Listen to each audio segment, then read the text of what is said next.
बहुत ही शानदार और मजेदार सवाल लेके आए हम आपके लिए क्लास 8 के वर्गमूल के सवाल। वर्गमूल को लघुत्तम द्वारा निकाला जाता है और वर्गमूल का मतलब होता है वर्गमूल के अंदर रहते हैं जिसके जोड़े बनकर बाहर निकालते हैं लघुत्तम निकालने के बाद। तो यहाँ पर 600 में किसका भाग दें, किसका भाग दें कि यह पूर्ण वर्ग बन जाए। तो देखिए बहुत ही आसान सा है सवाल। यहाँ पर हल लिखेंगे, यहाँ पे आपने 600 लिख दिया। अब यहाँ पे हम क्या करेंगे, 600 का लघुत्तम निकालेंगे। 2 का पहाड़ा 3 बार बोला, बाकी सब कुछ ऐसा कैसा। फिर 2 एकम 2, 2 पन 10, 0 का 0, 2 सती 14, 1 बचा 2 पंच 10। फिर 3 से भाग दिया, 3 दूनी 6, 3 पंच 15, पचम 25 और 5 एकम 5।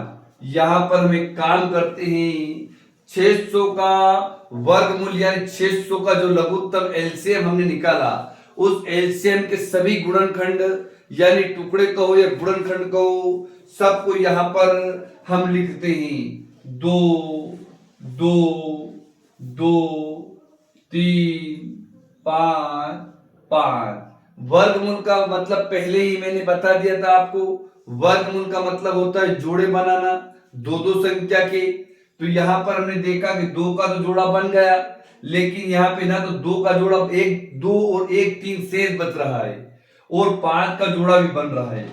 जो शेष बच रहा है, जो संख्या शेष बच रही है, उस संख्या में हम क्या करेंगे, उन दोनों का आपस में गुणा करेंगे और यहां लिख देंगे 6 का भाग देने पर।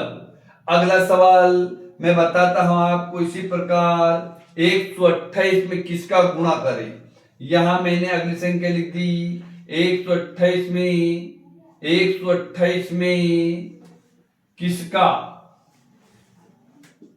गुणा करें कि यह पूर्ण वर्ग बन जाए। बहुत ही आसान ट्रिक है और बहुत ही सरल है, वर्गमूल वाला सवाल है। यहाँ पर हम एक काम करते, 128 जो है इसका भी लघुत्तम निकालेंगे। यहाँ पे पहले हम लिखेंगे हल, उसके बाद यहाँ पे 128 लिखेंगे। 128 के टुकड़े करेंगे, 64 32 16 8 4 2 और 1। यहां पर 1 आ गया। इन सभी टुकड़ों को यहां पर लिखकर जोड़े बनाएंगे। 2 2 2 2 1 2 3 4 5 6 और 7। 1 2 3 4 5 6 और 7। यहाँ पे इसका जोड़ा बन गया, इसका बन गया, इसका बन गया। 1 2 का नहीं बन रहा है, यानी 1 2 बच गया। जो बच गया है उसको कितना, एक साथी और चाहिए, एक साथी और चाहिए। उस एक साथी के लिए हम क्या करेंगे, यहां पे जो शेष बच रहा है 2, वो उसी के लिए लिखेंगे। 2 का गुणा करने पर यह 2 का गुणा करने पर यह पूर्ण वर्ग बन जाएगी। That is solve.